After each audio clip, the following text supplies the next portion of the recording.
जय श्री कृष्णा दोस्तों, स्वागत है आपके अपने YouTube चैनल रहस्य वो बदल दे आपकी जिंदगी। जैसा कि नाम से वाकिफ है कि ऐसे कौन से जीवन के रहस्य हैं जो आपके जीवन को बदल देंगे, तो ये वो रहस्य वही है जो हमने निरंतर अपने जीवन से समझे हैं और अपने स्वभाव से होते हुए देखे हैं। वही ऐसे रहस्य हैं जिनसे हम अपने आगे का जीवन सफल बना सकते हैं। आइए आज एक नई बात जो अपने कर्म के फल को लेकर मैं आपको बताना चाहूंगा। कर्म का फल मिलता है, हर एक कर्म अपने को रिटर्न देता है। रिटर्न का मतलब जैसे हम कर्म करेंगे वैसे ही कर्म हमारे साथ भी कोई ना कोई करके देगा। अच्छे करोगे तो अच्छा ही मिलेगा। मैं एक दो दिन पहले रामायण का कोई वृतांत सुन रहा था। उस वृतांत में ये एक वर्णन आया कि जब माता कैकेयी को मथुरा है वो दो शब्द कह देती है कि जब राम का राज तिलक होना है, और उस समय माता कैकेयी को एक जहर के रूप में कुछ बातें मंत्रा दासी के द्वारा कही गई कि जब भगवान राम उस समय भगवान के रूप में नहीं थे, लेकिन राम जब राज तिलक करवा लेंगे तो आपका जो बेटा है भरत वो व्यर्थ ही जीवन जिएगा, क्योंकि राजा जो होगा, जो जीवन की ऐश और आराम है वो तो उन्हीं को मिलेंगे।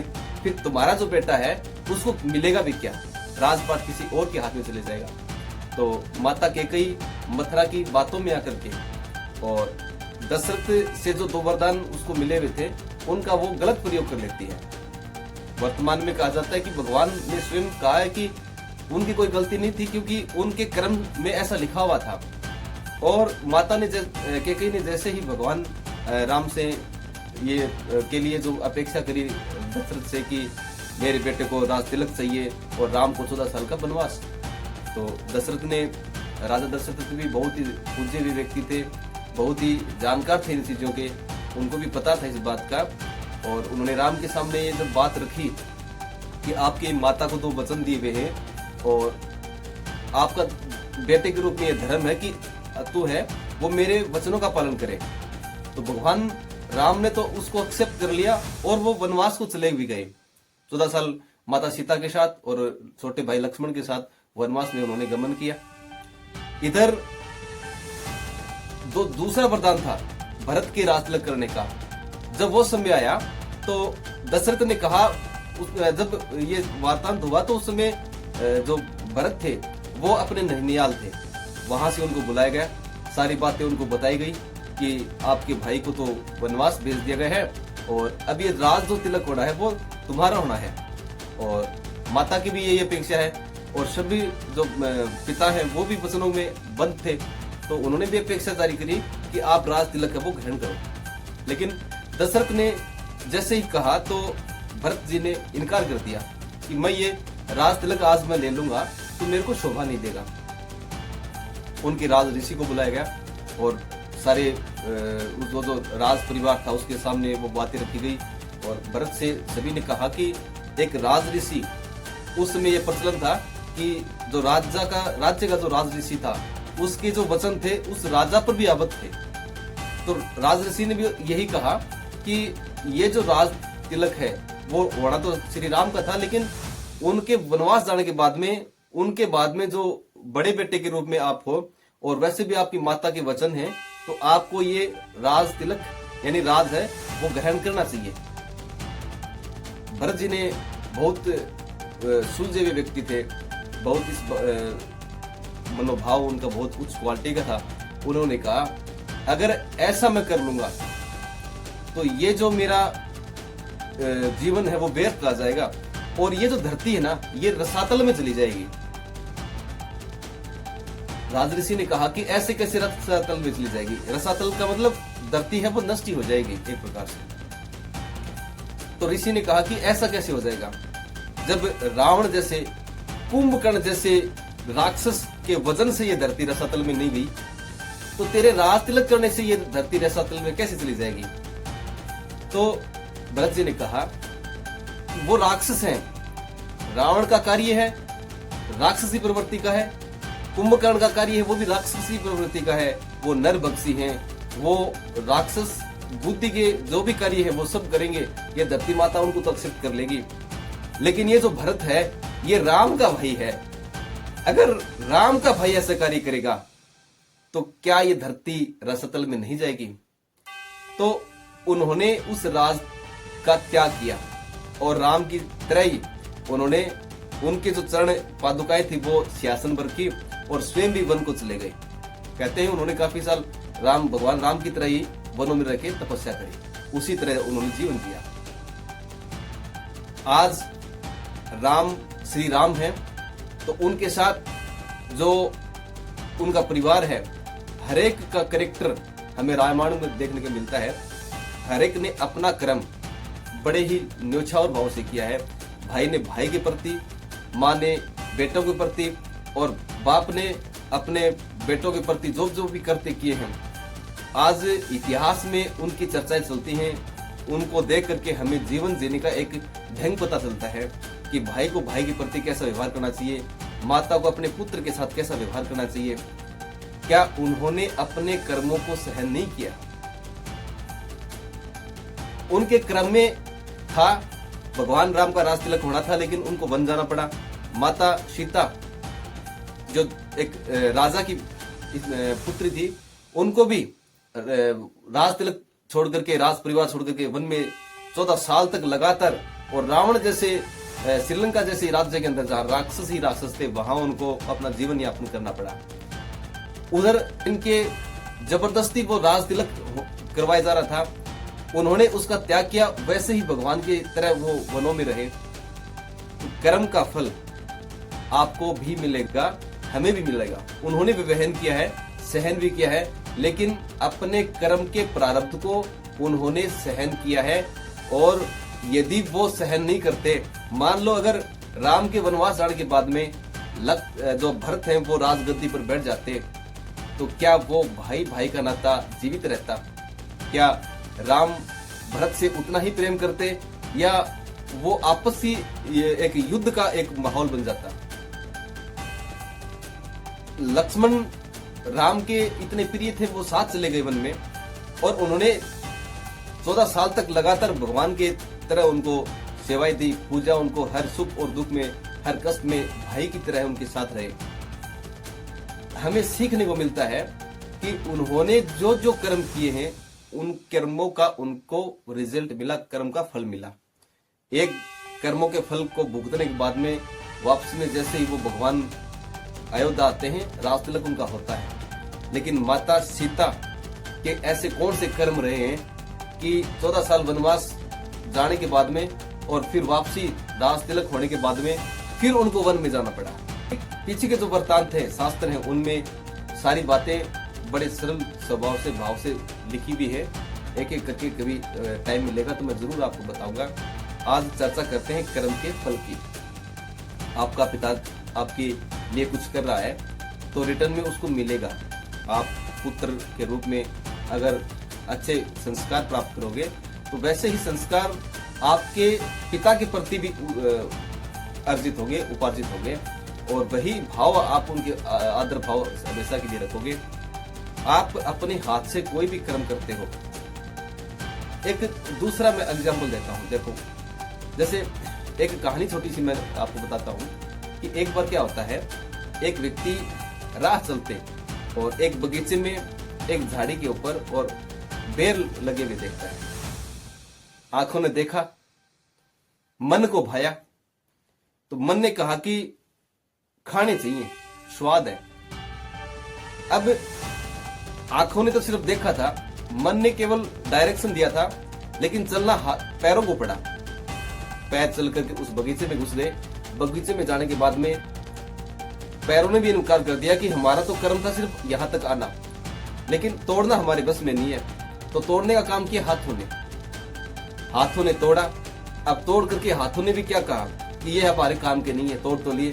तो फिर मुंह ने कहा कि मेरे को दे दीजिए। जब मुंह ने खाया तो जीभ को स्वाद आया।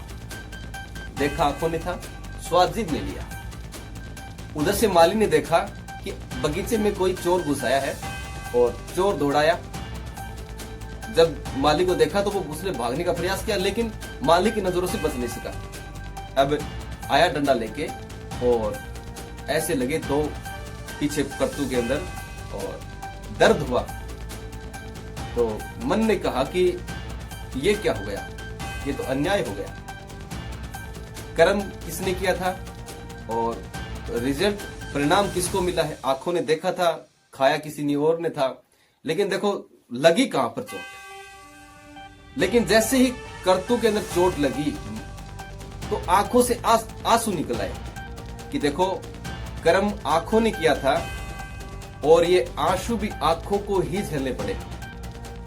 तो जहां से कर्म प्रारंभ होते हैं वहीं से उनका परिणाम भी उजागर होता है। एक दूसरी छोटी कहानी में बताता हूं आपको कि एक बार एक कंपनी के अंदर एक सुपरवाइजर को उसकी के एक कर्मचारी ने थप्पड़ मार दिया। आवेश में आता है, थप्पड़ मार दिया। अब कर्मचारी थोड़ा बाहुबल से मजबूत था तो कुछ कह नहीं सका। सुपरवाइजर घर पर आए और क्रोध था, आते ही छोटी सी बात को लेकर पत्नी के साथ उलझ गए और लगा दी 2 थप्पड़। थप्पड़ लगाने के बाद में होता क्या है, एक पत्नी भी पति का सामना नहीं कर पाई और उसने अपने बड़े वाले बेटे को दिया झापड़। वो भी चिल्लाया, लेकिन मां के ऊपर हाथ नहीं उठा सका, बड़ी थी। तो उसने अपने छोटे वाले भाई को उसी समय एक दिया झपड़। अब छोटा भाई क्या करे बेचारा, क्रोध में आया, बाहर निकला और निकल के एक डंडा उठाया और अपने पालते कुत्ते को ऐसी तरह दे मारा तो कुत्ता अचानक मार खा करके बाहर दौड़ा, भौंका और बाहर एक व्यक्ति चला रहा था, उसको जाके उसने बटका लगा दिया जोर से। बाद में खाने के बाद में पता चला कि वो वही व्यक्ति था जिसने उसके पापा को थप्पड़ मारा था। तो जिसने कर्म किया उसका परिणाम कहां कहां होकर के गुजर के सामने आता है, ये इस कहानी के माध्यम से आपको शायद पता चल गया होगा। मेरा आपसे निवेदन है कि कर्म ऐसी कीजिए कि अच्छे करोगे तो लौट के किसी भी जरिए से आएगा, लेकिन वो आपके पास आएगा। ये आपका स्वभाव है कि आप करते हो क्या और होता है क्या, और ये आपकी नियति डिपेंड करती है कि आप स्वभाव से अच्छे कर्म करने वाले हो या बुरे कर्म करने वाले हो, क्योंकि ये प्रकृति आपकी भावनाओं को समझती है। आपके पास बैठा व्यक्ति आपके शब्दों को आपके भावों से महसूस करता है, नहीं न कि आपके शब्दों के वचनों से। आप बुरे वचन भी अगर अच्छे स्वभाव से अच्छे भाव से कहोगे तो अगले वाला समझ जाता है कि कहीं तो बुरी बात है लेकिन अच्छे के लिए कही गई है। और आप कटु वचन भी यदि मजाक में या अच्छे स्वभाव को लेकर के बोलने का प्रयास करोगे तो सामने वाला व्यक्ति समझ जाता है कि ये मेरे पर व्यंग्य कसा गया है और इसने मेरे लिए बुरा ही चाहा है जरूर। आपके वचनों का जो स्पर्श है वो आपके भावों से है, क्योंकि ये प्रकृति, ये जो संसार है ये भावों में बहता है हमेशा। और प्रकृति जुड़ी हुई है उस ईश्वरीय शक्ति से जिसको यूनिवर्स बोलते हैं। हर व्यक्ति किसी न किसी देवता को, किसी न किसी प्रकृति के रूल्स को फॉलो कर रहा है। यदि कोई व्यक्ति प्रकृति के रूल्स को फॉलो नहीं करेगा तो उसे विपत्तियां वहन करनी होती हैं, उसका कोई भी सहयोग टूट जाता है यदि वो प्रकृति के नियमों के अनुसार नहीं है। आशा है इस छोटे से वीडियो के माध्यम से आपको ये समझ में आया होगा कि कर्म जैसे ही हमारे शरीर से कोई भी होता है तो उसका रिटर्न हमारे शरीर तक आना ही है, ये तय है। जैसे हम अपने हाथ से कोई पत्थर आसमान में फेंकते हैं तो जैसे फेंका गया पत्थर वो वापिस जैसे उस फोर्स के माध्यम से वो वापिस आएगा, वैसे ही आपके मुख से निकला हुआ कोई भी वर्ड वो आपके वापसी के लिए उतना ही उत्तेजित होकर आएगा। वैसे ही आपके कर्म जैसे भाव से आपने किए हैं वो कर्म आपकी तरफ उसी भाव को लेकर के अट्रैक्ट होंगे। ये 100% रूल्स है प्रकृति का। जिसने इनको अपनाया है, जिन्होंने उनको समझा है और जो व्यक्ति इनको फॉलो कर रहा है वो व्यक्ति जानता है कि किस किस प्रकार से वो और यहाँ तक इस स्टेज पर पहुंचा है। अभी आप भी जो भी कार्य करते हैं वो अपने आत्म स्वरूप से जानकारी कीजिए। एक छोटी सी बात मैं और बता देता हूं आपको। जो जनक थे राजा, उनके जो राज ऋषि थे वो थे याज्ञवल्क्य के। एक दिन जनक जी ने अपने ऋषि से, अपने गुरु महात्मा से कहा कि आप मेरे को ये बता दीजिए कि हम किन आंखों से हम देखते हैं, किसकी रोशनी से हम देख पाते हैं। तो ऋषि बड़े तपस्वी थे, पता तो था कि प्रश्न पूछा गया है तो इसका मतलब जरूर कोई न छुपी हुई बात है। तो उन्होंने कहा कि राजन, सबको पता है कि हम सूर्य की रोशनी में देख पाते हैं। अच्छा, तो राजन ने कहा कि चलो महात्मा जी ये बताओ कि अगर सूर्यास्त हो गया हो, सूर्य छिप गया हो, तब किसकी रोशनी से देखते हैं। तो महात्मा ने कहा कि जब सूर्यास्त हो चुका होता है तो हम चंद्रमा की जो रोशनी होती है, तारों की जो रोशनी होती है, उससे देखते हैं। तो फिर राजन ने कहा कि चलो ये बताओ महात्मा जी कि मान लो कि सूर्यास्त भी हो चुका है और रात अमावस्या की है, अंधेरा छाया हुआ है, कुछ भी दिखाई नहीं दे रहा, तब किसकी रोशनी से देखते हैं। तो महात्मा जी थोड़ी देर के लिए ठहरे और उन्होंने कहा कि ऐसी स्थिति में तो हम किसी आवाज का सहारा ले सकते हैं। दूर कोई आवाज हमें सुनाई दे रही है तो हम उस आवाज को देख करके, उस आवाज को सुन करके उसकी ओर हम अपना जो माइंड है, दिमाग, वो लगाते हैं कि ये हो रहा होगा, ऐसी घटनाएं वहां घट रही होगी। तो बोले चलो वो भी नहीं है, मान लो वो आवाज भी आपको सुनाई नहीं दे रही, तो अंत में आपके पास ऐसा कौन सा सहारा है जिसके सहारे तुम देख सकते हो। अब महात्मा जी ने वास्तविक उत्तर दिया कि अंत में जब जो सहारा हमारा होता है वो हमारा होती है हमारी आत्मा। जब कोई भी सहारा हमें नहीं मिलता तो हम अपनी आत्मा को ही हमारा सहारा मानते हैं, उसी की नजरों से हम देखते हैं। किसी व्यक्ति के हाथ नहीं है, पैर नहीं है, वो लूला है, लंगड़ा है, दिव्यांग है, कोई भी स्थिति में वो है, वो अपनी आत्मा की नजरों से देख सकता है। ऐसे बहुत से प्रकांड विद्वान हमारी इस धरती पर पैदा हुए हैं और रामभद्राचार्य जी एक आचार्य के रूप में आज भी इस धरती पर अवतरित हैं।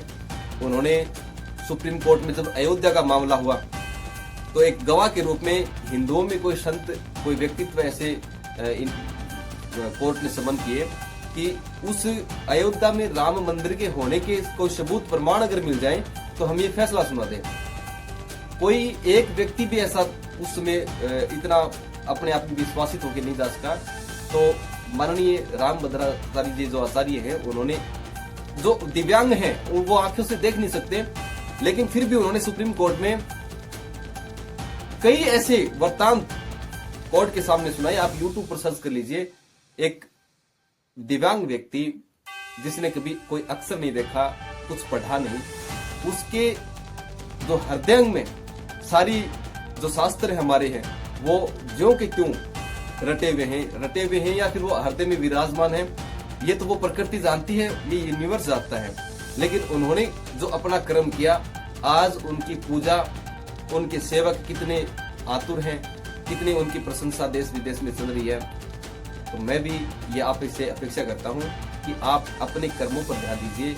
ये जो चैनल ये जो चलाया गया है, रहस्य जो बदल दे आपकी जिंदगी, ये आपसे अपेक्षा करती है कि आप इसके प्रकृति के जो रूल्स है उनको फॉलो कीजिए। आपके एक अच्छे कर्म करने से जो आपके इर्द गिर्द जो भी आपके व्यक्तित्व है, जो है, चाहे आपके रिश्तेदार हो, चाहे आपका परिवार हो, वो आपके भावों से आपके चरित्र का आकलन करती है और उससे ही वो आगे क्या करना है, क्या नहीं करना है, क्या हमारे लिए अच्छा है, क्या हमारे लिए बुरा है, ये तय करती है। आप समर्थ हैं, आप समझ सकते हैं, अच्छी बात है, आप अच्छे पद पर हैं, बहुत अच्छी बात है, लेकिन आपको देख करके कितने लोग आपका अनुगमन कर रहे हैं, शायद ये आपको आंकलन नहीं है। कि हम जब बोलते हैं कि आप कोई आइडियल बनाइए, तो वो आइडियल बहुत से लोग आपको भी बना चुके हैं। आपके का अनुगमन अगर करेंगे, यदि आपकी प्रवृत्ति अच्छी है, तो आपके जो पीछे जो लोग आपका अनुगमन कर रहे हैं वो भी अच्छे रास्ते पर चलेंगे, और यदि आपकी प्रवृत्ति खराब रही है तो लोग जो आपका अनुगमन करेंगे वो भी, मेरे जहाँ तक आपका अनुमान भी होगा कि वो गलत रास्ते पर ही चलेंगे। धन्यवाद वीडियो देखने के लिए। आपसे आशा इसी चैनल के माध्यम से मैं कर रहा हूँ। एक बार फिर से